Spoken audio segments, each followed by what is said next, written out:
Hi, இன்றைக்கி வந்து நம்ம NS160 உடைய வைசரை வந்து சேஞ்ச் பண்ண தாங்க வந்திருக்கோம். இந்த வைசர் வந்து பார்த்திங்கன்னா யூனிவர்சல் வைசர் நான் போட்டிருந்தது ஆல்ரெடி. இது வந்து பார்த்திங்கன்னா வைப்ரேஷன்லேயே ஃபுல்லாக வந்து ஸ்க்ராட்ச் ஆகிடுச்சு. ஆல்ரெடி நம்ம அந்த 4 ஸ்க்ரூமே வந்து ஆல்ட்ரேஷன் பண்ணி தான் வந்து போட்டிருக்கோம். ஸோ அந்த ஸ்க்ரூ மாட்டுற இடத்துல வந்து பார்த்திங்கன்னா வைப்ரேஷன் ஆகி ஃபுல்லாக வந்து கிராக் விட்டு வைசரே வந்து காலி ஆகிடுச்சு. ஸோ நம்ம இந்த வைசரை வந்து கழட்டிட்டு நம்ம புதுசாக ஒரு வைசர் வாங்கியிருக்கோம், அதுதான் வந்து மாட்ட போகிறோம். இந்த வைசர் பார்த்திங்கன்னா கார்பன் ரேசிங் வைசர். ஆக்சுவலி இது கார்பன் ரேசிங் வெப்சைட்லேருந்து நான் வந்து இந்த வைசர் வந்து வாங்கினேன், ஆன்லைனில் தான் வாங்கினேன். இதை வந்து ஃபஸ்ட்டு நம்ம அன்பாக்சிங் பண்ணிக்கலாம். இந்த வைசர் பார்த்திங்கன்னா ஒரே கலர் தான், ஒயிட்டும் கிடையாது, பிளாக்கும் கிடையாது. இது வந்து ஒரு ஸ்மோக் வைசரு. இது பார்த்திங்கன்னா நம்ம ஆல்ரெடி போட்டிருந்த வைசரை விட நல்ல பெரிய வைசர் இது. இது மெயினாக வாங்கினது நான் பார்த்திங்கன்னா இது ரொம்ப நாள் ஆசை இது வாங்கணும் அப்படின்னு சொல்லிட்டு. ஏன்னா இது இந்த வைசர் போட்டதுக்கப்புறம் இந்த பைக்கோட லுக்கே வந்து வேறு லெவலில் இருக்கும். இந்த வைசரோடு சேர்த்து பார்த்திங்கன்னா நான் ஒரு கிளாம்ப் மாதிரி வந்து வாங்கியிருக்கேன் ஸ்டெபிலிட்டிக்காக. கிளாம்ப் மட்டும் பார்த்திங்கன்னா எனக்கு வந்து 800 சம்திங் ஆச்சு. இந்த கிளாம்பு வைசர் எல்லாமே சேர்த்து பார்த்திங்கன்னா எனக்கு 2200 ஆச்சு ஷிப்பிங்கோடு சேர்த்து. இந்த ஒர்க் ஷாப் பார்த்திங்கன்னா என்னுடைய ஃப்ரெண்டோடைய ஒர்க் ஷாப் தான். வைசரை கழட்டிகிட்டு இருக்கான்ல, இவன் பேர் தான் தாரிக், என்னுடைய ஃப்ரெண்டு.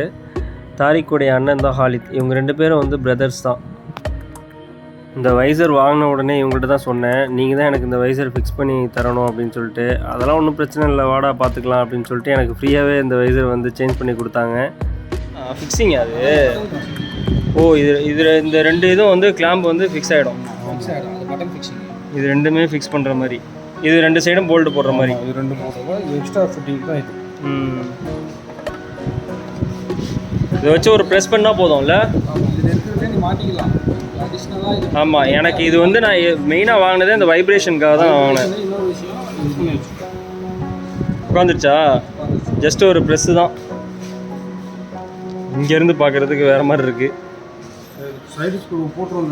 சைடு ஸ்க்ரூ போட்டு ஆமாம், சைடு ஸ்க்ரூ ஃபஸ்ட்டு போடணும்.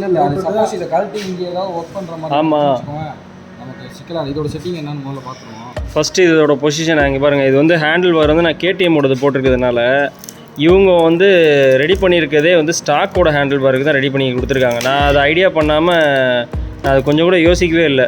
நான் பாட்டுக்கு இந்த கிளாம்பை வந்து நான் ஆர்டர் பண்ணிட்டேன். வாய்ப்பே இல்லை போல இருக்கே, எந்த பொசிஷனில் வச்சாலும். நான் கொஞ்சம் யோசிக்கிறேன், வச்சு பார்க்குறேன். இல்லை இந்த போல்ட்டில் போட்டுக்கலாம். இதுலேருந்து ஸ்டிப்னர் எடுத்து வந்து இங்கே போல்ட் இருக்குல்ல, ஸ்டாக்கோட இது. சரி, இது வந்து எப்படி இப்படி வருமா? இதுதான் இப்போ எப்படி வரும்னு தெரியல. அதுதான் பார்க்குறேன். ஃபஸ்ட்டு ஒரு செட்டிங் எப்படி இருக்குன்னு பார்க்குறேன். இது வரைக்கும் மவுண்ட் வரும். பழைய ஹேண்டில் பார் எந்த பொசிஷனில் இருக்கும்? இன்னும் கீழே இருக்கும்ல. ஆமாம், இங்கே பாருங்க, இந்த ஹோலில் இருக்கும், இங்கே இருக்கும். நம்ம வந்து இது வந்து இங்கே போடணும். இங்கே சைடில் இந்த எல்என் கீ இருக்குல்ல, 4 கோடு எல்என் கீ. இதை பாருங்க, பாரு செட்டிங். இந்த 4 கோடு எல்என் கீழே போடணும். இங்கே பாருங்க, இந்த 4 கோடு எல்என் கீ, இந்த 4க்குள்ள இருக்குல்ல எல்என் கீ. ஓகே, இது வந்து இங்கே உட்காரும், இது வந்து இங்கே உட்காரும். எந்த ஒரு ஆல்ட்ரேஷனும் கிடையாது. இதில் வந்து என்ன தெரியுமா தெரியும், நான் வந்து சின்ன பீஸ் வந்து கீழே கொடுத்தேன். சின்ன பீஸ் தான் நான் கீழே கொடுத்தேன். இது கொடுத்துருக்கியா? ஆமாம், இது கொடுத்த வாட்டம் கரெக்டாக போய் உட்காருங்க. ஓகே, ஆனால் இதை புஷ் பண்ணி இழுக்கும் போல இருக்குது. இதை கீழே டைட் பண்ணிக்கு வந்திருக்கியா, அதுக்காக மேலே உள்ளது இந்த அட்ஜஸ்ட்மெண்ட் அதுக்கு தான் கொடுத்துருக்காங்க காடி. அப்போ வந்து ஹேண்டில் பாருக்கு இதுக்கு சம்மந்தமே இல்லை. ஆனால் கண்டிப்பாக யோசிச்சிருப்பாங்கல்ல, இந்த மாதிரி ஷாக்கை இல்லாமல் மாற்றிருப்பாங்களே, அவங்களுக்கும் வந்து இது பண்ணணும்னு சொல்லிட்டு. பாருங்கள், இது வந்து என்ன, இந்த ஃபோக்ஸோடதா? ஃபோக்ஸோட போல்ட்டில் வந்து ஃபிக்ஸ் பண்ணுற மாதிரி வச்சுருக்காங்க. அப்போ நமக்கு ஹேண்டில் பார் சேஞ்ச் பண்ணாலும் கவலைப்படுறதுக்கு இல்லை. இந்த கார்பன் வைசர் வந்து வாங்கிக்கலாம். இப்போது இந்த போல்டு வந்து நல்லா உள்ளே இருக்குது, வெளியிலே தெரியல. இந்த ஃபோக்கில் வருது பாருங்கள், வெளியிலே தெரியல. ஆனால் இந்த வைசருக்காக நம்ம அந்த கிளாம்ப் போட்டிருக்கோம்ல, அங்கே லெஃப்ட் சைடில் கிளாம்ப் போட்டிருக்காங்க. இதில் போடுற மாதிரி தான் ஆப்ஷன் கொடுத்துருக்கேன்னு சொல்கிறாங்க. ஆனால் இந்த கிளாம்பை வந்து போட்டுட்டு இந்த போல்டு போடும் போது வெளியில் தெரியுது, உள்ளே போகல. அப்போ வந்து உள்ளே வந்து டைட் ஏறலையா? ஏறி இருக்கு. இல்லைனா இதிலே லென்த் வாங்கி போடணுமா? இல்லை, நீ லென்த் வாங்கி போடாமல் போகாது. இது எதுவும் பிரச்சனை இல்லைல்ல?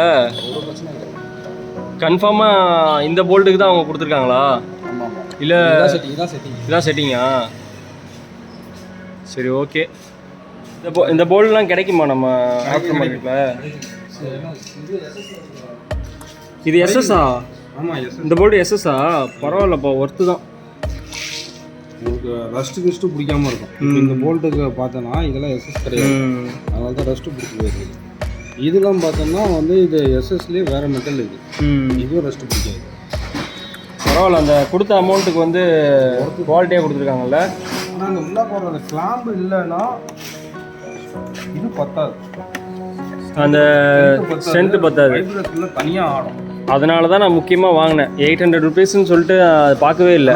வாங்குறவங்க இந்த கிளாம்போட சேர்த்து. ஆமாம், வாங்கும் போது நீங்கள் கார்பன் ரேசிங் அதாவது கார்பன் ரேசிங் வெப்சைட் போனீங்கன்னாவே உங்களுக்கு அந்த பைக் எந்தெந்த பைக்ஸ்லாம் வந்து வைசர் இருக்குன்னு சொல்லி அதிலே போட்டிருப்பாங்க. நீங்கள் எந்த வைசர் வாங்கினாலும் இந்த கிளாம்போட சேர்த்து வாங்குங்க, ஏன்னா இது ரொம்பவே யூஸ்ஃபுல். இப்போ பாருங்களேன், இந்த 4 போல்டும் இல்லை அப்படின்னா, இங்கே பாருங்கள், இந்த பேலன்ஸ், இந்த கிளாம்போடைய பேலன்ஸ் இல்லை அப்படின்னா உங்களுக்கு நீங்கள் யோசிச்சு பாருங்கள், நம்ம ஒவ்வொரு இதுலேயும் வந்து வைப்ரேஷனில் வந்து இது தனியாக ஆடும். இப்போ பாருங்கள், இது எவ்வளோ ஸ்டிஃபாக நிற்கிது பாருங்கள், சுத்தமாக ஆடவே இல்லை. அதனால் கண்டிப்பாக வந்து நீங்கள் ப்ரைஸை வந்து பார்க்காதீங்க, ஏன்னா கிட்டத்தட்ட இது 1000 ரூபா சம்திங் வரும்னு நினைக்கிறேன்.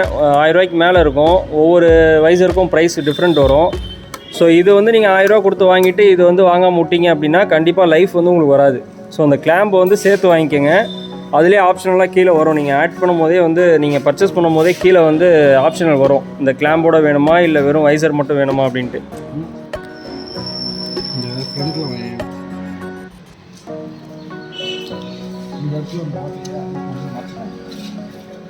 மூமெண்ட் அட்ஜஸ்ட்மெண்ட்டுக்காக இது போய் உட்கார சேஃப் தான் உட்காரும், அது உட்கார சேஃப் தான் இருக்கும். நம்ம இழுத்து பிடிச்சி வச்சோம் அப்படின்னா உடஞ்சிரும் வைப்ரேஷன். அது சேஃபில் எங்கே போய் உட்காருதோ அந்த சேஃப். இப்போ இது 2 சைடும் டைட் பண்ணியாச்சா? டைட் பண்ணல, இன்னும் இப்போ தான் டைட்டிங் ஆரம்பிச்சிருக்கு. இது டைட் ஆகிடுச்சு, லெஃப்ட் டைட் பண்ணு, லெஃப்ட் டைட் பண்ணி இந்த பார்ட்லாம் டைட் பண்ணிட்டு அதுக்கேற்ற மாதிரி அந்த கீழே உள்ள டைட் பண்ணி. டைட்டும் வந்துட்டு ரொம்ப ஹேண்ட் டைட்டும் ஃபுல்லாகவே வைக்காது, மீடியம் தான். ஏன்னா லாக் நட்டுங்கிறப்போ லூஸ் ஆகாது. அதேமாரி இந்த வைசர் வந்து நீங்கள் வாங்கினீங்கன்னா நீங்கள் வந்து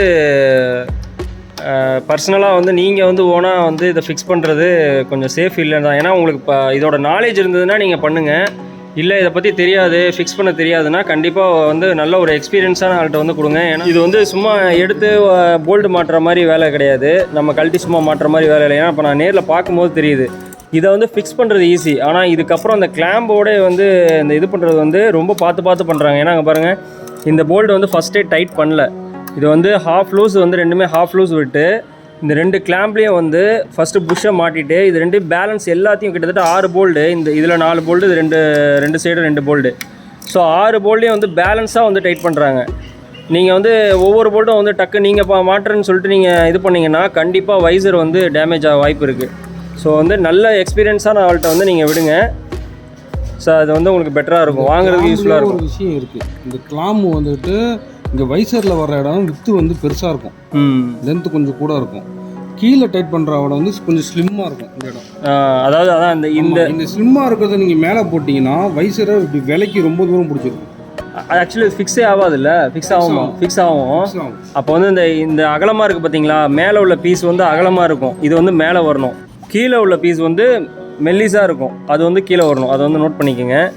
அது என்எஸை பொறுத்தவரையும் மற்ற இதெல்லாம் கிளாம்ப் எப்படி வருதுன்னு தெரில. NS200 NS160 இது ரெண்டுமே வந்து ஃபிக்ஸ் ஆகும். நம்ம வந்து NS160 கொஞ்சம் எசக்காக பண்ணிட்டாங்கன்னா ரொம்ப வளைச்சிட்டு கிழிச்சிட்டு இருக்கிற மாதிரி டைட் பண்ணிட்டாங்க அப்படின்னா கண்டிப்பாக வைப்ரேஷன் உடஞ்சிடும். ஒர்க்கெல்லாம் முடிஞ்சிருச்சு, அவ்வளோதான், ஃபிக்ஸ் பண்ணியாச்சு. இந்த ஆனால் பேப்பர் வந்து ரிமூவ் பண்ணிடலாமா? நீங்களே பண்ணிவிடுங்க, உங்கள் கையால் அன்பாக்சிங் பண்ணிடுங்க.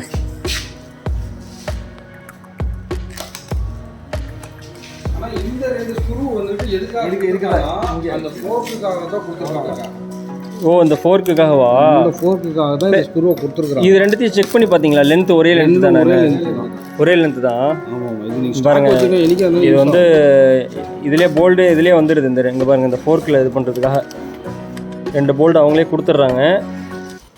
இது வந்து நம்ம ஸ்டாக்கில் கூட வச்சுக்கலாம். நம்ம போல்டு வந்து வண்டியிலே உள்ள போல்டே வந்து போட்டாச்சு. பிரிச்சுட்டான்ப்பா.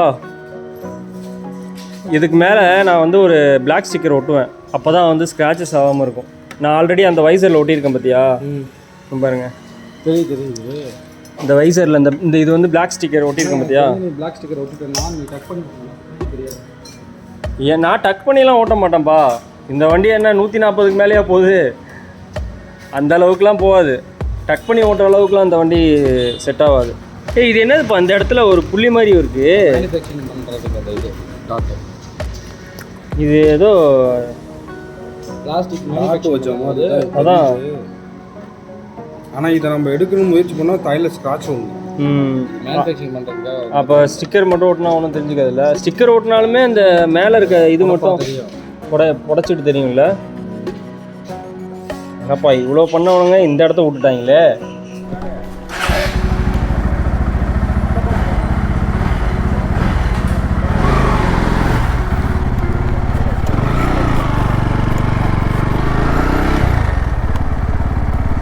வைசர் ஃபிக்ஸ் பண்ணதுக்கப்புறம் அவுட்லுக் எப்படி இருக்குது பாருங்கள். செம்மையாக இருக்குல்ல. இது கண்டிப்பாக ஸ்டிக்கரிங் பண்ணி ஆகணும். இப்போ ஆக்சுவலி நான் மெயினாக அந்த வைசர் வந்து 1 month ஆச்சுங்க வாங்கி. நான் அதை ஃபிக்ஸ் பண்ணுறதுக்கு ரீசனே வந்து ஒரு ரைடு போகிறோம். சாட்டர்டே சண்டே வந்து ஒரு ரைட் போகிறோம். அதோடைய அப்டேட் வந்து வரும். அந்த வீடியோ நான் போடுவேன் கண்டிப்பாக நம்ம சேனலில். வண்டியை வந்து ஓட்டி பார்க்கலாங்க. வைப்ரேஷன்ஸ் எதாவது இருக்கான்னு சொல்லி பார்ப்போம்.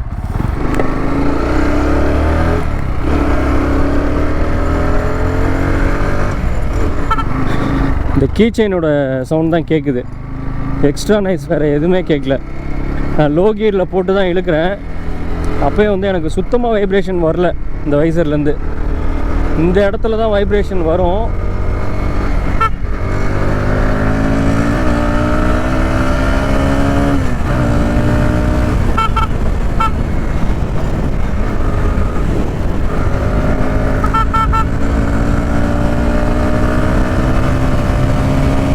சுத்தமாக வைப்ரேஷன் வரலங்க. 0.1 கூட வரல வைப்ரேஷனு. செம்ம ஒர்த்து. இந்த ப்ரைஸ்க்கு வந்து இது கண்டிப்பாக ஒர்த்து தான். குவாலிட்டியும் வந்து நல்ல திக்னஸாக தான் இருக்குது.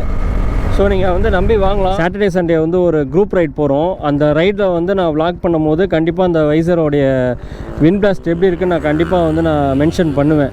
அவ்வளோதான். நம்ம இந்த வீடியோ இதோட முடிச்சுக்கலாம். நம்ம நெக்ஸ்ட் ஒரு வீடியோவில் வந்து பார்க்கலாம். பாய்.